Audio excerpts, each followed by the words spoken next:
This is the newest model to share Toyota's famous Corolla name. And while it may not look like it, it's a hatchback made for having fun. You know, it wasn't too long ago that most cars weren't much fun at all. Round about the beginning of the 80s, when the country was still recovering from the gas shortage, it seemed like the only cars on the street were boring little hatchbacks. But then Volkswagen decided to soup up the engine and suspension of its little hatchback, the Rabbit. The result was the Rabbit GTI, and it was fun. So much so that the rest of the world's car makers soon followed.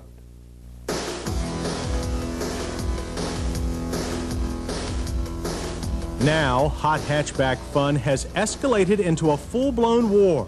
One after another, they try to shoot their way to top gun of the class. And the newest Toyota hot hatchback carries a fitting name to join the battle. They call it the Corolla FX16. And you patriotic types should know that this little fighter is made right here in the United States. It's a product of the new United Motor Manufacturing Incorporated and their plant in Fremont, California. Where NUMMI is a joint venture between GM and Toyota, this little front driver is an all-Toyota design. From its flush headlights and sculptured air dam to its large rear hatch and spoiler. And here's what tells you for sure. The Toyota 1.6-liter twin-cam engine. It's the same 4-valve per cylinder unit used in the MR2 and the rear-drive Corolla GTS. Standard in all FX16 models, the 16-valve makes 108 horsepower and 96 pound-feet of torque.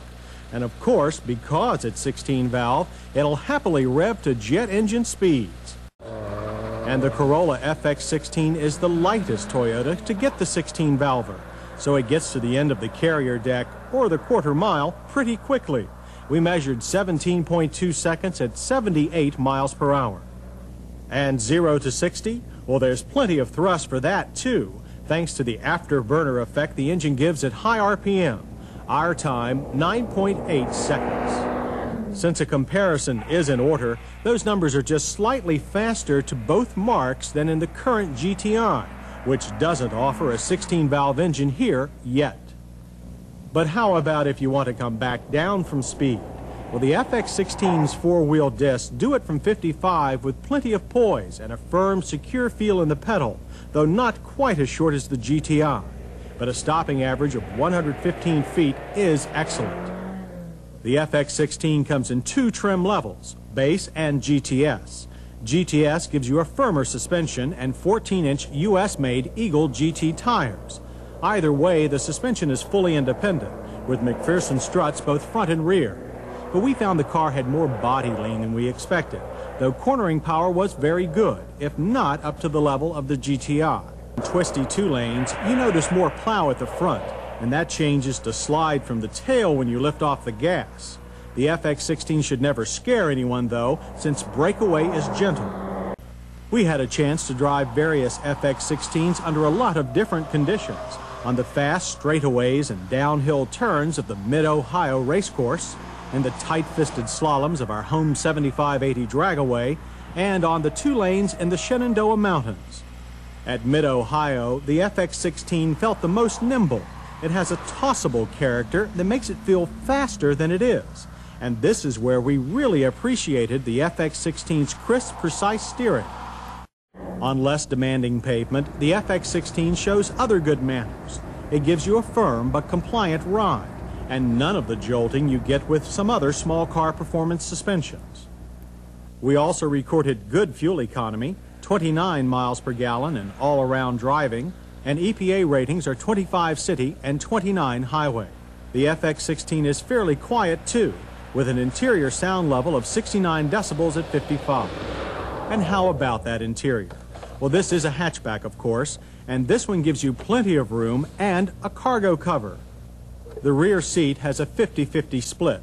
Our only complaint is that it doesn't fold completely flat, but there is adequate leg room for rear seat passengers, plus these nifty pull handles on the seats. Up front, the cabin has an even roomier feel. But we were a little disappointed with the FX16's dash. Like many from Japan, it looks chopped up with too many elements that don't all go together well. And if this is a high-performance car, why doesn't it have an oil pressure gauge and voltmeter? As for the seats, they're cloth-covered and most supportive. Plus, the GTS driver's seat has more adjustments than most people will use. Driver controls are well thought out and easy to reach, and the shifter has the most delightful short throws.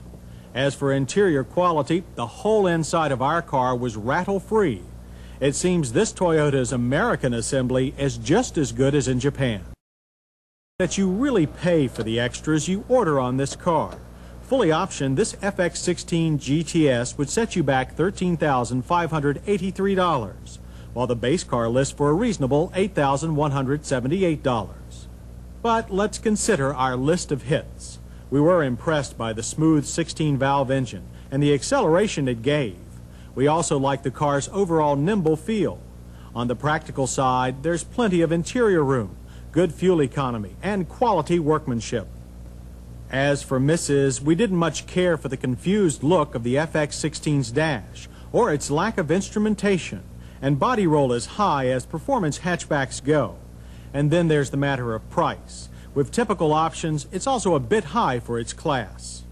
But what we have here is a little hatchback that can just about fly. Is it the best hot hatchback? Well, we're not sure. So we think it may be time to gather all the little hatchback fighters together for a road course dogfight of our own. So stay tuned.